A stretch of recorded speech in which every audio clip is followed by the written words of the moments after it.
Council member Kevin O'Neill posted on X he believes both teams may look to leave Jackson County.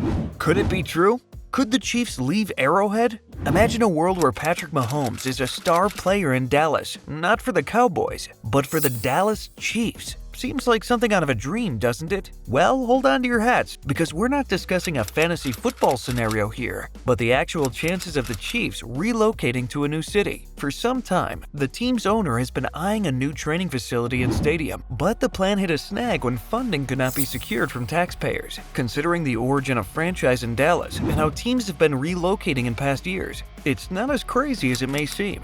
The Chiefs have a proud and remarkably successful history in Kansas City, which runs especially deep by the legacy of Lamar Hunt, the founder of the team. He played such a huge role in shaping the NFL as we know it today, so it's no wonder that rumors of the team moving are causing such a stir. If it is so, this would be a huge deal that would change the NFL in a big way. We're eagerly awaiting to see what will happen next. Welcome back to our in-depth NFL series, your go-to source for all the latest news, reviews, and highlights from the NFL. Now get ready for a touchdown-packed show that promises more excitement than a Super Bowl, so buckle up, because we're about to dive into all the details.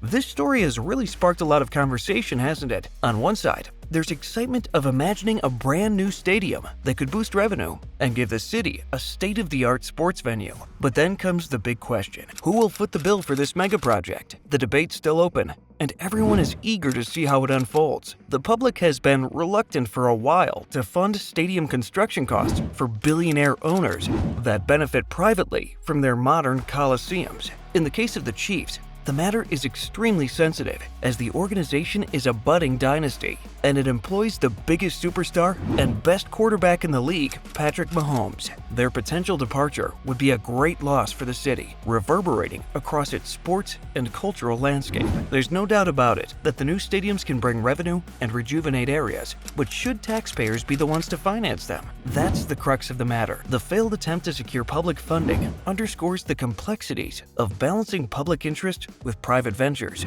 Earlier this month, the Chiefs raised the possibility of leaving Kansas City if a sales tax extension to renovate Arrowhead Stadium didn't pass. Unfortunately, it didn't, leaving the team's future in the city uncertain. The Chiefs had previously indicated they would sign a 25-year lease at Arrowhead if the tax extension for renovations passed. However, that plan is on hold for now. Chiefs chair and CEO Clark Hunt made it clear in late February that the team would not be signing a new lease without the tax extension. "We would not be willing to sign a lease for another 25 years without the financing to properly renovate and reimagine the stadium," Hunt said. "So the financing puzzle is very important to us to make sure we have enough funds to do everything we've outlined." The whole ordeal has not passed unnoticed by other cities and political leaders. Enter the mayor of Dallas, who hasn't hidden his desire to get the team back to his city. Following the announcement of the result of the vote, he made a statement that follows: "As I've said previously, our market is big enough, growing enough, and loves football more than enough to support a second NFL team, especially a franchise with deep roots here. The fact that Chiefs owner Clark Hunt lives in Dallas makes the move interesting and, honestly, spicy, and it explains why the Kansas City mayor has been very vocal, especially on social media, to keep the team in his city." However, this whole situation with the Chiefs potentially moving isn't exactly uncharted territory for the NFL. During the last 40 years, there have been 10 different relocations where NFL teams divorced themselves from a market. Just look at the Raiders, going from Los Angeles to Oakland to Las Vegas.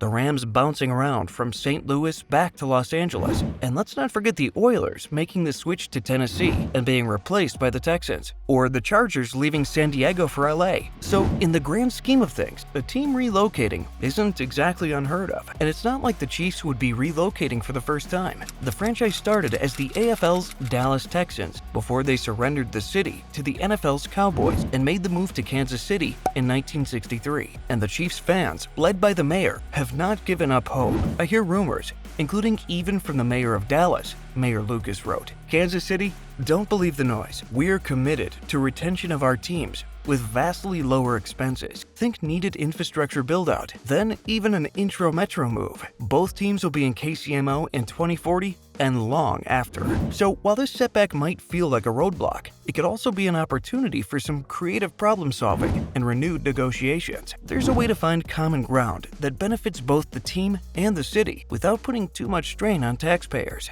For the Chiefs, the matter is a pressing issue, not only for financial purposes, but also because they were qualified as having one of the worst training facilities in the league, and Mr. Hunt was poorly evaluated on NFL player team report cards released by the NFL Players Association and voted by NFL players. The potential move would not be without obstacles, chief among them Dallas Cowboys owner Jerry Jones. The Cowboys are the most valuable franchise, not just in the NFL, but in the entire world. And despite their lack of recent success, measured by not winning or even reaching a Super Bowl in the last 28 years, they are a commercial and financial juggernaut that has owned the Dallas market for ages. Back in 2022, when asked about the mayor's push to have a second franchise in Dallas, Mr. Jones said, "Well, I like the mayor. I like him personally, but he does not have the depth. He does not have the knowledge that others have regarding how unique Dallas is and how we enjoy the interest in the Cowboys. He would not want to water that down as it relates to Dallas if he knew as much and has spent as much time in sports as I have. You can rest assured that you would not have the NFL supporting another team because of the kind of value that the game and the NFL receives of having the Dallas Cowboys as one of its marquee teams." With that said, big markets like New York and Los Angeles already feature two franchises in their cities, with talks that Chicago may soon look to join them. Another potential issue are the relocation fees associated with the relocation of franchises in the NFL. When the Rams and Chargers moved to Los Angeles, each team had to pay approximately $600 million in relocation fees to the other 30 owners. The move from Oakland to Los Angeles cost the Raiders $350 million. The other 29 teams ended up receiving approximately $53 million as part of the process. Why do these fees exist? Relocations are nasty affairs, as cities and entire fandoms lose part of their identity with the move, and many owners become reviled figures because of it. The fees look to disincentivize having teams move unnecessarily. So why do the teams move? Added revenue, potential tax breaks or benefits, and bigger markets are always attractive for owners and for players. The NFL has never stopped growing either, through playing more games, having expansion teams conquer new markets, or teams relocating to greener pastures. The league's revenue pie keeps getting bigger and bigger. As we finish, the future of the Chiefs in Kansas City is in question. We will be watching. Be sure to hit that like and subscribe button so you can stay in the loop of all things NFL and sports in general.